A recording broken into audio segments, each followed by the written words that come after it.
Hello, അപ്പോൾ എല്ലാവർക്കും എൻ്റെ ചാനലിലേക്ക് സ്വാഗതം. അപ്പോൾ ഞാൻ ഇന്ന് ഉണ്ടാക്കുന്നത് തക്കാളി ചോറാണ്. നമ്മൾ കുക്കറിൽ എളുപ്പത്തിൽ ഉണ്ടാക്കാവുന്ന ഒരു റൈസാണ് കേട്ടോ. ഇപ്പോൾ കുട്ടികൾക്ക് സ്കൂളിലൊക്കെ കൊടുത്തു വിടാൻ പറ്റിയ ഒരു ഐറ്റമാണ്. ഞാനിപ്പോൾ 3 ഗ്ലാസ് അരിക്കുള്ള അതാണ് കാണിക്കുന്നത് കേട്ടോ. അപ്പോൾ അതിന് വേണ്ടിയിട്ട് ഞാൻ കുറച്ച് 2 സവാള എടുക്കുന്നുണ്ട്. പിന്നെ 3 തക്കാളി, കുറച്ച് വലിയ തക്കാളിയാണ്, അതുകൊണ്ട് 3 എണ്ണം, ചെറുതാണെങ്കിൽ 4 എണ്ണം എടുക്കാം. പിന്നെ പട്ട, ഗ്രാമ്പു, അതുപോലെ ഇഞ്ചി വെളുത്തുള്ളി പേസ്റ്റ്, പച്ചമുളക് 2 എണ്ണം ഇടുന്നുള്ളൂ. പിന്നെ ഞാൻ കുറച്ച് മുളക് പൊടിയും കൂടെ ചേർക്കുന്നുണ്ട് കേട്ടോ. പിന്നെ വേണ്ടത് അരിയാണ്. ഞാൻ പൊന്നി അരിയാണ് എടുക്കുന്നത്. നമ്മൾ ചോറ് വയ്ക്കുന്ന പൊന്നി അരിയാണ് എടുത്തിരിക്കുന്നത്. നമുക്ക് വേണമെങ്കിൽ ബസ്മതി റൈസോ ബിരിയാണി റൈസോ എന്ത് വേണമെങ്കിൽ എടുക്കാം. പൊന്നി അരിയിലാണ് ഞാൻ ഉണ്ടാക്കുന്നത്. അപ്പോൾ അതിനായിട്ട് നമുക്ക് ആദ്യം ഒരു കുക്കർ വെച്ചിട്ടുണ്ട്. അതിലേക്ക് ഓയിൽ ഒഴിച്ച് കൊടുക്കാം. ഓയിലോ വെളിച്ചെണ്ണ എന്താണെങ്കിലും കുഴപ്പമില്ല, അതൊന്ന് ഒഴിച്ച് കൊടുക്കാം. ഇനി അതൊന്ന് ചൂടായി വരുന്ന സമയത്ത് പട്ടയും ഗ്രാമ്പും ഇട്ട് കൊടുക്കാം. അതിനുശേഷം നമ്മൾ അരിഞ്ഞ് വെച്ച സവാള കൂടെ ചേർത്ത് കൊടുക്കാം. ഇനി ഇതൊന്ന് നല്ല പോലെ ഒന്ന് വഴറ്റിയെടുക്കണം. ജസ്റ്റ് ഒന്ന് വഴണ്ടാൽ മതിയാവും. ഇത് സിമ്മാക്കി വെച്ച് വഴറ്റുന്ന സമയത്ത് വരെ നമുക്ക് തക്കാളി ഒന്ന് മിക്സിയിലൊന്ന് അടിച്ചെടുക്കണം. ഞാൻ ചെറിയ ചെറിയ പീസാക്കിയിട്ട് മിക്സിയിലൊന്ന് അടിച്ചെടുക്കുന്നുണ്ട്.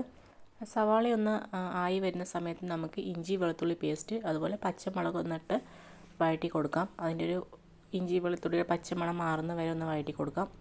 ഈ തക്കാളി നമ്മൾ മിക്സിയിൽ അരിച്ചൊഴിക്കുന്ന സമയത്ത് നമുക്ക് മുറിച്ചും വേണമെങ്കിൽ ഇടാം. അരയ്ക്കുമ്പോൾ സമയത്ത് നമുക്ക് നല്ല കളറായിരിക്കും. നമ്മളെ റൈസ് നല്ല ചുവന്ന കളർ കിട്ടും കേട്ടോ. അപ്പോൾ അതുകൊണ്ട് ഞാൻ മിക്സിയിൽ അരയ്ക്കുന്നത്. അപ്പോൾ ഇതൊക്കെ ഒന്ന് വഴണ്ടി വരുന്ന സമയത്ത് നമുക്ക് അരച്ച് വെച്ച നമ്മുടെ തക്കാളി ഉണ്ടല്ലോ, അതൊന്ന് ഇതിലേക്ക് ഒഴിച്ച് കൊടുക്കാം. അതിൻ്റെ കൂടെ തന്നെ ഞാൻ ഉപ്പ് ഇട്ടിട്ടില്ല, ഉപ്പും കൂടെ ഇടുന്നുണ്ട്. ആവശ്യത്തിനുള്ള ഉപ്പും ഇടുന്നുണ്ട് കേട്ടോ. പിന്നെ ഇത് പെട്ടെന്ന് ഉണ്ടാക്കാനും പറ്റും, അതുപോലെ തന്നെ കുട്ടികൾക്ക് ഭയങ്കര ഇഷ്ടമായിരിക്കും. കാരണം ഒരു ബിരിയാണിയുടെ മണമൊക്കെ ഉണ്ടാവും ഇതിന്. സ്കൂളിലൊക്കെ കൊടുത്തു വിടാനൊക്കെ പറ്റിയൊരു റൈസാണ്. അപ്പോൾ എല്ലാവരും ഒന്ന് ട്രൈ ചെയ്ത് നോക്കണം. അപ്പോൾ തക്കാളി ഇട്ട ശേഷം ഒന്ന് വഴറ്റിയെടുക്കാം കേട്ടോ. തക്കാളിയുടെ പച്ച മണമൊക്കെ മാറുന്ന വരെ ഒന്ന് നല്ലപോലെ ഒന്ന് വഴറ്റിയെടുക്കാം. ഇനി ഇതിലേക്ക് ഞാൻ വളരെ കുറച്ചൊരു മുളക് പൊടി ചേർക്കുന്നുണ്ട്. മുളക് പൊടി ചേർക്കുന്നത് ഞാൻ പറഞ്ഞല്ലോ, കളറിനും അതുപോലെ തന്നെ എരിവിനും വേണ്ടിയിട്ടാണ്. പിന്നെ ഞാൻ കുറച്ച് ഗരം മസാല കൂടെ ചേർക്കുന്നുണ്ട്. അതും കൂടെ ചേർത്തിട്ട് ഇളക്കി കൊടുക്കാം. മുളക് പൊടി ഞാൻ 2 പച്ചമുളക് ഇട്ടിട്ടുള്ളൂ. അപ്പോൾ ഇത് നല്ല എരിവുള്ള മുളക് പൊടി ആയതുകൊണ്ട് ഞാൻ കുറച്ചേ ഇടുന്നുള്ളൂ. അപ്പോൾ എരിവും കിട്ടും, കളറും കിട്ടും. പിന്നെ കുറച്ച് ഗരം മസാല, ഒരു പേരിന് മാത്രം കുറച്ച്, ഒരു 1/4 to 1 സ്പൂണാണ് ഇടുന്നത്. അത് ഇട്ട ശേഷം ഉപ്പ് ഇട്ട ശേഷം നല്ലപോലെ വഴറ്റിയെടുക്കാം. നമുക്ക് ഇതിൽ നെയ്യ് ആഡ് ചെയ്യണം.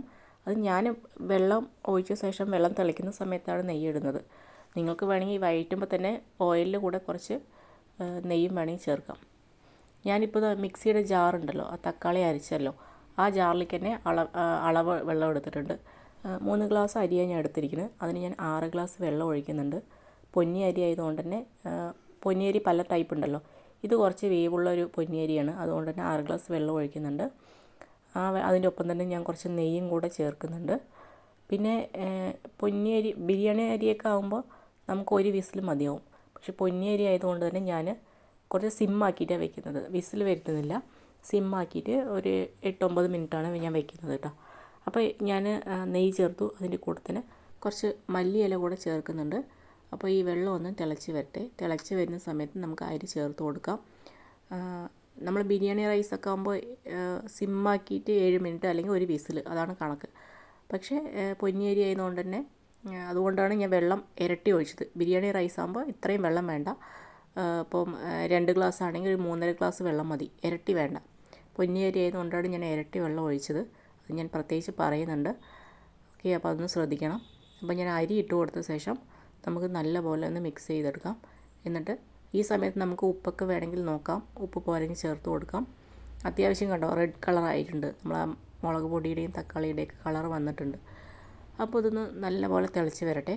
തിളച്ച് വരുന്ന സമയത്ത് നമുക്ക് ഒന്ന് അടച്ച് വെച്ച് വേവിക്കാം. മല്ലിയിലേക്ക് കൂടുതൽ വേണമെങ്കിൽ ഇടാം, അതൊക്കെ ഓരോരുത്തരുടെ ഇഷ്ടമാണ്.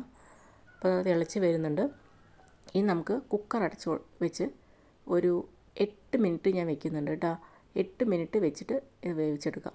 എന്താ, കുക്കറിൻ്റെ അടപ്പടച്ചു.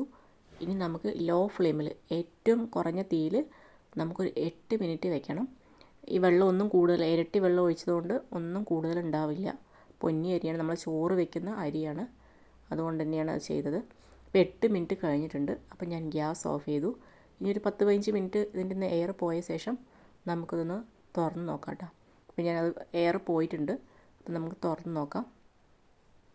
നമ്മുടെ തക്കാളി ചോറ് റെഡി ആയിട്ടുണ്ട്. കണ്ടോ, വെള്ളമൊന്നും കൂടുതലില്ല, ആവശ്യത്തിന് വേവുണ്ട്. നല്ല ടേസ്റ്റാണ്, നല്ല മണമുണ്ട്. ബിരിയാണി പോലെ ഉണ്ടാവും. നമുക്ക് സാലഡിൻ്റെ കൂടെ കഴിക്കാം. സാലഡിനേക്കാളും ഇതിന് ഒരു മുട്ട പുഴുങ്ങിയതാണ് കുറച്ചും കൂടെ ടേസ്റ്റ്. മുട്ട പുഴുങ്ങിയതും ഇതും കൂടെ കഴിച്ചാൽ നല്ല ടേസ്റ്റാണ്. നമ്മൾ സാലഡിനേക്കാളും ടേസ്റ്റ് എനിക്ക് അതിനോടെ തോന്നിയിട്ടുള്ളത്. അപ്പോൾ വീഡിയോ കണ്ടിട്ട് ആരെങ്കിലും ഒന്ന് ഉണ്ടാക്കിയിട്ട് ഇഷ്ടപ്പെട്ടാൽ തീർച്ചയായും കമൻറ്റ് ചെയ്യണം. ഇഷ്ടപ്പെട്ടാൽ അതുപോലെ സബ്സ്ക്രൈബും ചെയ്യണം. താങ്ക്